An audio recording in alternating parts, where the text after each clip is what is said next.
How do you see shame manifesting in your life? And then how has that led you to begin to talk to others about it so boldly?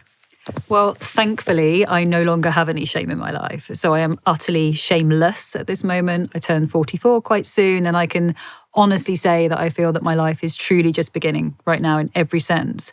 But that wasn't the case. I had a very shameful life where I was so full of shame in so many areas. And the thing with shame is I don't want you or anyone to see that. So I'm putting on all these behaviors like trying to be perfect or people pleasing and just trying to squash down any hint of this shame because fundamentally we're ashamed of our shame. I think if anyone sees that, they're going to reject me and judge me, and no one's going to want to know me if they know this horrible, shameful thing that I'm trying to manage all the time. For me, that came as a result of a very violent childhood. My father was very violent. My mother colluded. And so I had no safe person growing up.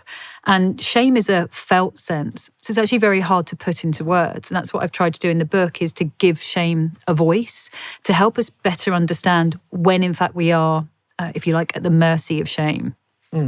What are some of those primary voices? Because I know people are kind of going, okay, I think we can feel it sometimes before we can identify it. And if that's true, what are some ways we can identify those voices? What does it sound like? So shame is this like insidious kind of substance. And I often give this example, but shame is always an I am. So when my father was violent and my mother was colluding, I was also told it was my fault. They told me that I was bad and that I'd made them do this. And, you know, if I hadn't behaved in that way, it wouldn't have happened. So for me, I embodied the I am bad.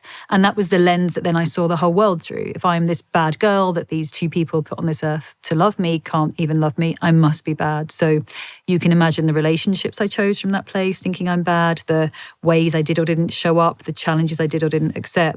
And then I see a lot of people in my office as well that I'm working with, and some of the things I'll say is I am unworthy, I'm unlovable, I am helpless, I'm hopeless, I'm weak, I'm a failure. Those are some of the I ams that we have. And I really love that you said that, because I think we do have a feeling, we have a sense of the shame. And it's usually the thing that I say is kind of bubbling just here all the time. It's the thing that at a dinner party, please don't ask me about that. Please don't go near that subject. You know, if we were talking 5 or 6 years ago, I'd talk to you, we'd have a conversation, I'd be perfectly charming, but I wouldn't be showing up. And I'd be willing you not to go near certain subjects because I would be so aware of these things that I felt deep shame about, that now I have no issue in unpacking. Like, we haven't planned what we're saying. I don't know what you're going to ask me. And I'm totally fine with that. There is absolutely nothing inside of me that I'm afraid that you're going to go near. But that really was not the case.